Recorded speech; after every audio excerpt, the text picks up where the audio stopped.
What's up, everybody? Welcome to the Stocks channel. My name is Cory, and in today's episode, we're going to take a look at this market and try to figure out if this small correction is over or if this is just a bounce before we go into a deeper correction. So first up, let's take a look at the S&P 500 SPY ETF. So let's crack open this chart and see what's going on in the stock market today. All right, so the first thing I want to talk about is don't be too scared of a stock market correction. They are completely normal, they are completely healthy, and they're a part of every single bull market. On Friday in the Stocks channel Discord, we did a lot of buying on Friday, and today we did a lot of selling. So take advantage of this volatility and buy stocks that are getting beat up during this correction and just trade them as they continue to bounce after they get oversold. This is a great opportunity to be a trader, and like I always tell everybody on the Discord server, don't be afraid to lock in profits and have some cash and get ready to go buying on those red days. So on a day like today where the S&P 500 SPY ETF went up 1.66%, you better believe that we are actually doing some selling into the strength because it's still completely possible that this correction is just getting started and we haven't seen the first of it. So this drop originally caught a lot of people off guard, and then we got this really nice bounce, which was a great time to start exiting and getting ready for a deeper drop. And then sure enough, on Friday, we got more selling all the way back to the 50 EMA, where we were able to put that cash back to work at lower prices. And then of course today we got another bounce where we were able to sell some more and raise even more cash. So take advantage of this volatility, and it's a great time to be on the Stocks channel Discord because we're absolutely crushing this market. Now, as far as raising the question is this correction over or is this correction just getting started? The number one thing you need to watch on the SPY ETF is the 50 EMA price target of 370. If we break and close below that target, that means we are going much lower. Don't forget we still have a gap as low as 358, and if we close below the 50 EMA, it's going to be very easy for us to drop very quickly to that 358 level. So watch that 370 SPY level like a hawk. If you're bullish, you need to get out if we close below that level.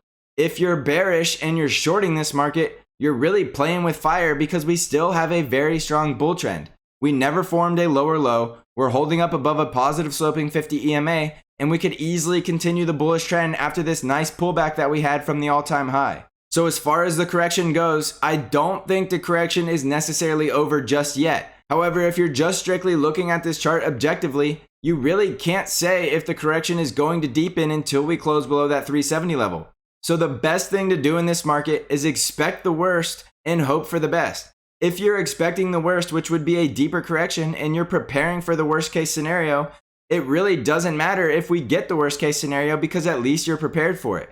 If you hope for the best and you're still trading and you're not too scared to be in this market, you're still making money no matter what happens, but you're still prepared for the worst case scenario. So a very simple way to do that is just go to 50% cash or possibly even more cash. That way, if any of the trades we're making end up being losers, we still have plenty of cash to put to work at lower prices, and we could even hedge and short if needed. So you can see the price action did close right on top of the 5 EMA, and we do have some short-term bear trending. However, in the long term, we still have a positive sloping 20 simple moving average and 50 EMA, which tell us that we're still in a bull trend. So if the S&P 500 can start breaking back above 377, and there will be another resistance level right around 379, it's very possible that we start trending back towards new all-time highs. Now that is going to be key though, because we do have to close over 377, and then again we'll have to close over 379, and the bulls will have to fight their way back through these resistance levels to get this market back to trending higher. So the most likely scenario is that we're just going to sort of chop around between a bear zone and a bull zone until one of the battles win, and either the bears take over and they can get this thing below 370, or the bulls take over and they can close this market back over 381. So while the bulls and bears are battling to see if this market is going to go higher or lower, just be a trader and take advantage of all this awesome volatility. We're definitely going to get huge price swings to the upside and the downside. So while we're going up, take your profits, and while we're going down, put some cash to work and get ready for that bounce. If we break and close below 370, we will have a strong support level right around 365. And don't forget about these trend lines that could be support in the low 360s. The number one thing to watch is the gap at 358 if we do break below 370, because it's likely, even though these levels will be support, they won't be strong enough to stop the price action from getting down to close that gap. So those are the key support and resistance levels you need to watch on the SPY ETF, and those give you the bear scenario and the bull scenario. So you really just need to let the price action tell us which one is going to win. Next up is the Nasdaq 100 QQQs ETF, and we see the Nasdaq 100 going up 2.5% today and failing to break back above our resistance level at $323. Now on the Nasdaq 100, you can see that we never actually got any bearish trending. The 5 EMA is still over the 13 EMA, and the price action is back to closing above all of the moving averages. So the Nasdaq 100 is actually looking very bullish, which could actually carry the S&P 500 higher. So on the Nasdaq 100, if we can break and close over 323, we're likely going back to 326, and we're going to test that level yet again. Because we have such strong bullish trending and bullish price action on the Nasdaq 100, we're in a lot better of a position than we are on the S&P 500. So on the Nasdaq, you want to watch the critical support levels at 319 and then down here at 318, which is the 20 simple moving average. If the Nasdaq does start closing below the 20 simple moving average, we will also start seeing some bearish trending developing because that 5 EMA is going to cross below the 13 EMA. So you're seeing a lot more strength with the triple Qs, and we do have this resistance level at 323 and 326 that we still need to try to blast through. If we can break through 326, we're likely closing the gap at 327, and then we're just a stone throw away from a brand new all-time high. So don't get too bearish on this market just yet, because you're really getting too far ahead of yourself because we still have really strong bullish trending with bullish price action. If you're shorting this market, you are absolutely gambling and you have no idea if the market's actually going to go lower because nothing in the price action or the technical trend tell us that this market has to go lower. However, like I said earlier, prepare for the worst just in case it actually plays out. You're not caught in a bad position and you're not losing a ton of money. So this isn't the time to be taking on a ton of leverage or gambling with some trade ideas. Just wait it out and try to be disciplined during this time because it's going to be very volatile no matter which direction we're going. Next up is the Dow Jones DIA ETF, and with the Dow Jones, we do see continual support level at that $300 level, and we're back to closing right on top of the 50 EMA. You can definitely see some bearish trending picking up in the Dow, and we do have a negative sloping 20 simple moving average.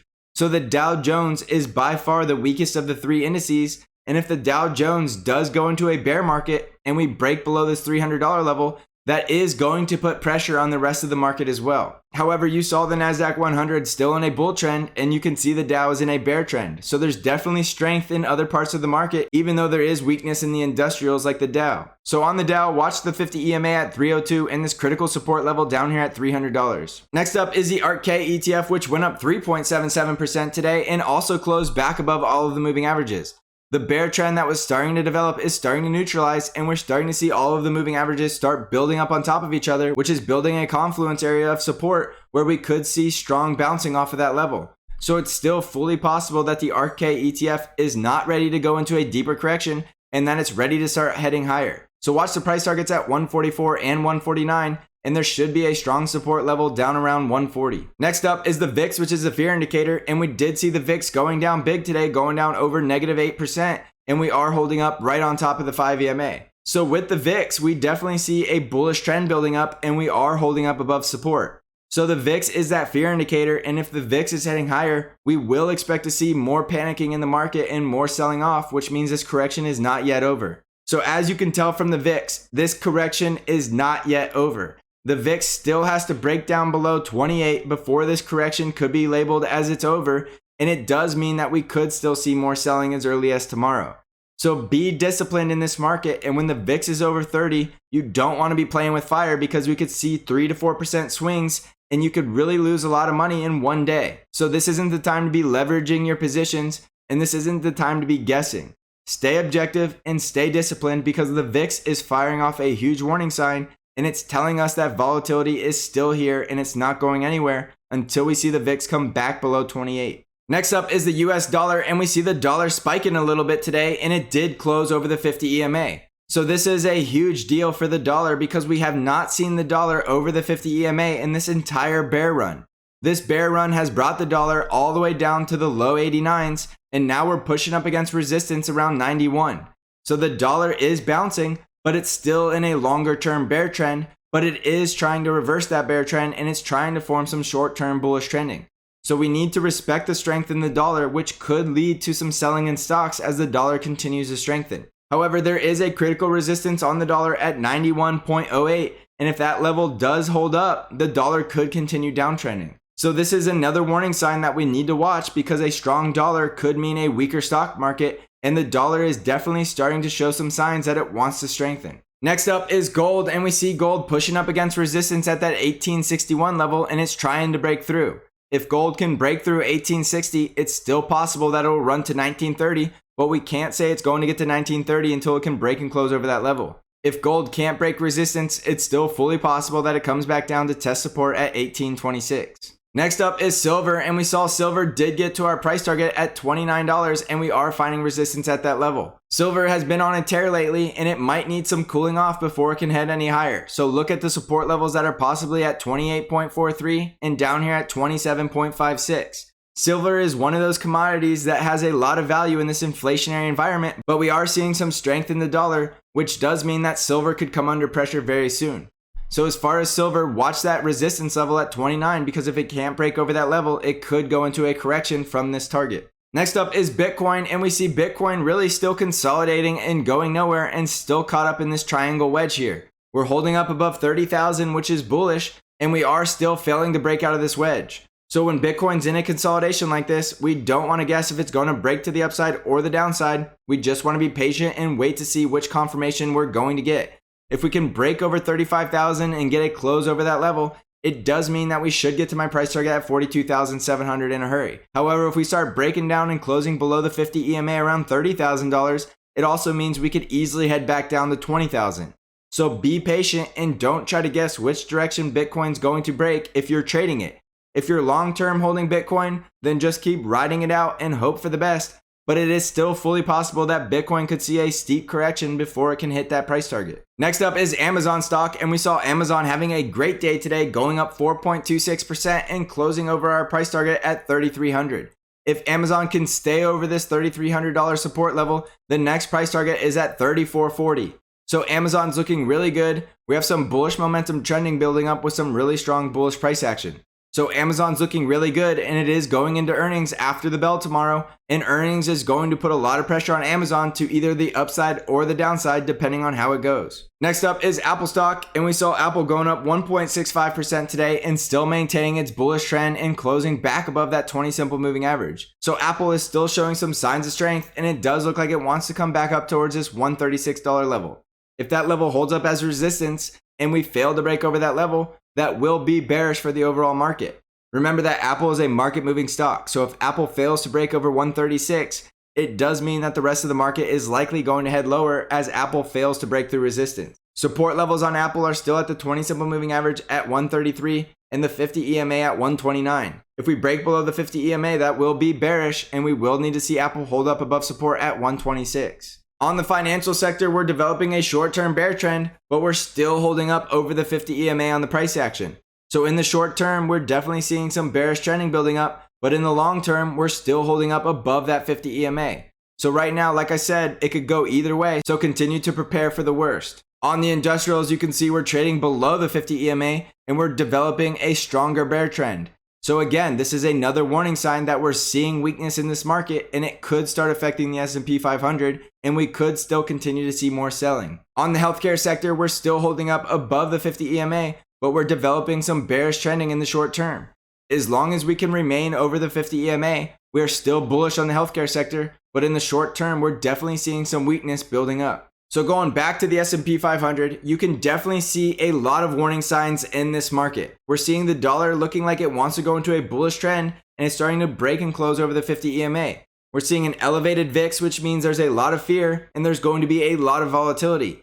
And we're also seeing weakness in the financial sector as well as the industrial sector, and this market is definitely showing some cracks in its bullish armor, and it is starting to weaken. So generally speaking, you want to get a lot more defensive and you want to start preparing for the worst. Start raising that cash position and get ready to trade stocks that are getting beaten up the most. You don't want to chase those FOMO stocks that everybody was chasing during the bull market, and you definitely don't want to be chasing hype right now. Those stocks will get hit the hardest in a stock market correction, and this is the best time to go back to your disciplined roots and trade quality stocks as they continue to head lower. Remember, there is the Stocks Channel Discord where we're a disciplined and profitable trading community. So if you haven't already, come check us out and you can find out how to join by clicking on the link in the description of this video. Don't forget to watch these critical support levels and these critical resistance levels. And if we do break below SPY levels of 370, it does mean that we can go much lower during this correction. So continue to watch those levels because the price action is going to be key. So next up, let's take a look at the Stocks Channel Hot Stocks.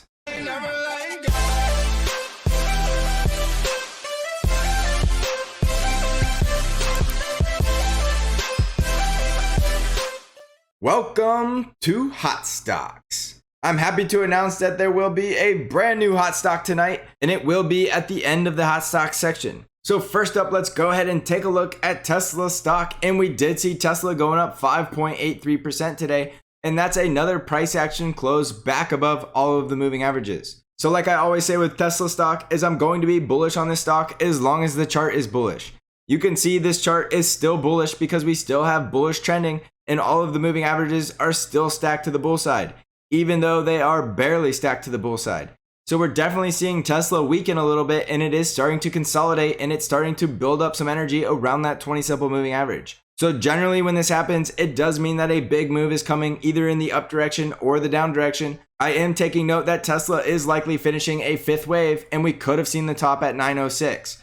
So it's still fully possible we see Tesla drop below support and test the 50 EMA down around the low 700s. However, we're still holding up above the 20 simple moving average. It's still positive sloping, and we still have some bullish trending. So my price targets on Tesla are still to the upside, which are at 858 and 906. However, that doesn't mean there's no risk in this stock because there's still plenty of potential downside. So if you're in this stock, you can keep holding it, but do understand that it's very possible that we go back to the 50 EMA and test that low $700 level, and just understand your risk. This is still a great company, this is still a great stock, and it's still a bullish stock, so it could still continue to trend higher, but it could equally start breaking down and start heading lower in a flash. So like I said earlier in the video, be prepared for the worst and hope for the best. Next up is NIO stock, and we see NIO going pretty much flat today, basically going nowhere, but we are back to closing below the 20 simple moving average for the second day in a row. You can see we're definitely developing some bearish trending, and the moving averages are starting to cross to the downside. So the number one sell trigger on NIO is if we start breaking below this $55 level, and there will be support right around the 50 EMA, which is around $51. So NIO stock is looking a lot like Tesla, and it is starting to weaken, and it is starting to lose some of its strength. However, it's still bullish until proven otherwise, and we would have to break and close below $55 to start looking at NIO in a bearish light. As far as upside price targets on NIO, is they are starting to get invalidating as we build up more bearish momentum, but we still could go back up to $61 and test that level yet again. We would need to break out of this resistance trend line to get back up to 65, and if we broke over 65, which is very unlikely at this point, we could start trending towards 70. Next up is Palantir stock, and we saw Palantir going down negative 3.5% today and holding up right on top of that 13 EMA. We're still finding support above a bullish trend with bullish price action, and Palantir is still a bullish stock. We saw a lot of buying volume coming into this stock, and we are heading into earnings in a couple of weeks. I still have upside price targets on Palantir at $45, and we still have a strong bull trend, which means we could still easily get to that price target. As far as support levels go, there's a strong support level at $29, and if we get down to $29 on Palantir, I would call that a screaming buy on this stock, and I don't actually think we'll go as low as that level. However, if we do, that would be a great time to add up on this stock, but there should be a strong support level around the 13 EMA right around 32. Remember, 36 was a price target, and it will be resistance now that we're below it, so we will have to break and close back over 36 before we can head towards that next price target at 45. Next up is Zoom stock, and we see Zoom looking really good today, going up 2.65%, and we're back to that resistance level at 383. If we can break over 383 and the 50 EMA at 390, this stock could easily start running towards my price target at $418. If we break and close over 418, we could easily head to the next price target at 445. There's strong support on Zoom stock at the 20 simple moving average, which is now positive sloping, and that level is right around 371. So Zoom is building up bullish trending, and it's building up momentum, and it's getting ready to try to blast through these resistance levels. So I'm still extremely bullish on Zoom stock, and I still think it's going to get to the $400 levels in the very near future. Next up is Salesforce, ticker symbol CRM, and we see CRM closing over the 50 EMA today, which is very bullish. We have bullish trending picking up, and we now have price action breaking and closing over that 50 EMA.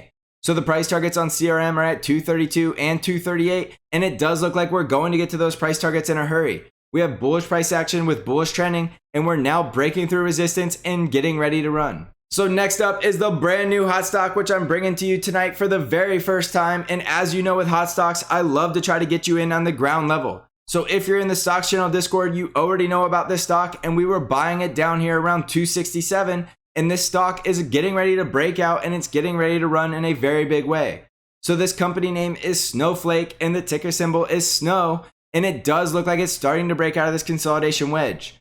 SNOW should start running very soon, and it will get to $300 in a flash. So the first price target I have on SNOW is at 304, and if we can break and close over the first price target, we're likely going to start running towards price target number 2 at 349. So SNOW is brand new, and I'm bringing it to you for the very first time tonight, and I'm going to be very bullish on this stock in the future. This stock looks like it's ready to run, and it has a lot of bullish momentum, and it is holding up on a very strong support level, and it's getting ready to run. So remember, if you want more hot stocks on the ground level, consider joining the Stocks Channel Discord, where I bring new hot stocks to you daily. You can find out how to join the Discord by clicking on the link in the description of this video. So remember to stay disciplined in this volatile market and be patient. Volatility is one of those things that if you're not great at trading a volatile market, just step away from trading for a while and come back when the volatility is gone. So I hope you're all crushing this market and making a ton of profits. And as always, I will see you in the next episode.